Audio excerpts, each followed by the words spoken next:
Okay, today's topic is the conditional clauses, and conditional sentences is a type of clause that you will see can use either the indicative mood or the subjunctive mood. So let us explore. The structure of a conditional clause is made up of two parts. First part, the if clause, the subordinate clause, has a very fancy name as the protasis.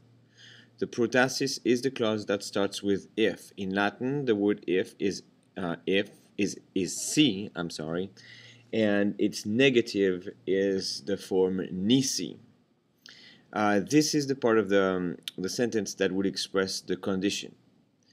Then the main clause that will be found in the conditional clauses is called the apodosis. And this part describes the situation that will be resulting from the condition. Okay, so two clauses. First, the protasis, subordinate clause, the if clause, and the apodosis, the main clause. Now we have two main types of conditions. I'm going to fast forward really quick through these slides. I'll get back to it. Don't panic. We have first the simple or factual conditions, a few different kinds, and then we have the imaginary or unreal conditions. Okay, so let's go back to our simple or factual conditions. Take an example. Si Aurelia vult valere, dormire debet. If Aurelia wants to get well, she must sleep. These are both in the indicative. Vult is indicative, debet is in the indicative, because this is a factual, a simple condition, meaning that Aurelia, if she wants to get well, and she can, she ought to sleep, and she has an opportunity to sleep. That's why we call that a simple or factual condition, because the result is possible. Now this is one that is in the present.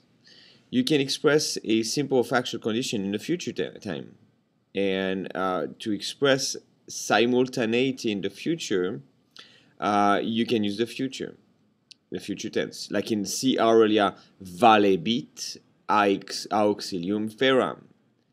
If Aurelia will not be well, I will bring her help. Okay? So these two sentences are simultaneous in the future. Valebit and feram are both happening in the future, and here, so we both times use the future indicative for that. Now, if you want to show some kind of anteriority in the future, then the anteriority will be shown by the use of the future perfect, like in that last example on the bottom right. Si Aurelia mortua erit tristicero.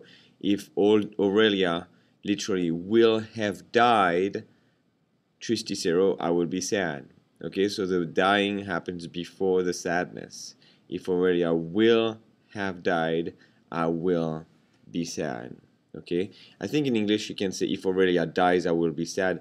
That would still be correct, although not really literally translating mortua erit as a future perfect. Another one right here, si amicus aberit, cicero valde dolebit. If the friend departs, Cicero will be greatly hurt. So here we have the simultaneity that is expressed by two future tenses again.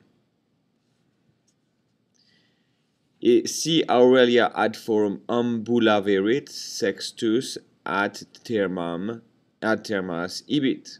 If Aurelia walks to the forum, Sextus will go to the baths.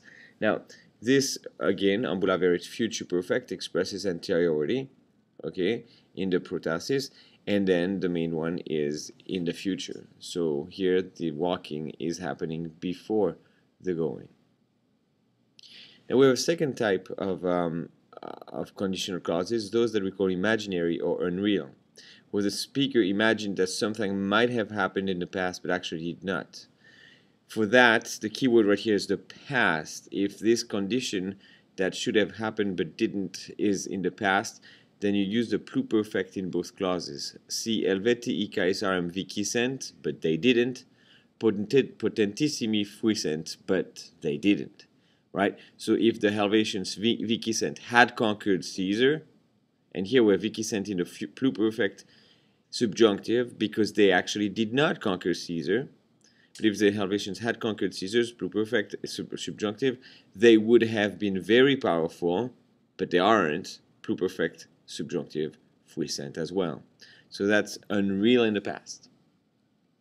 Now, if you imagine something that might happen right now, but is not going on, then you use the imperfect subjunctive in both clauses. Si doctor SM, if I were a doctor, but I'm not, multam pecuniam haberem, I would have much money, but I don't. So here both are unreal. I'm not a doctor and I don't have much money, so both are imaginary or unreal. In English, it's interesting that the same thing right now, you would say, if I were a doctor, words looks like a past tense, right? But we're talking about something that is present, which is interesting because that's the same thing that happens in Latin. You use the imperfect subjunctive to express an imaginary condition that is happening right now. Good stuff. Anyways, then let's talk about a speaker who imagined that something might happen in the future but is not likely.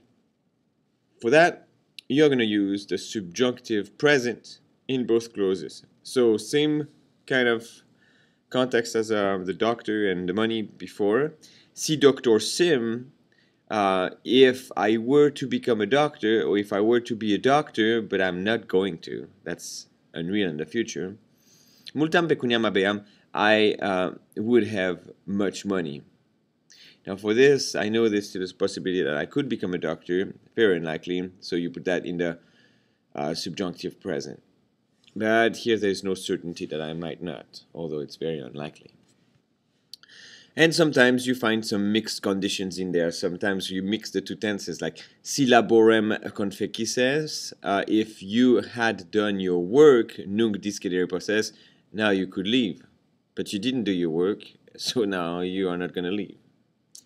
So that's something that's possible to see some mixed conditions. All right?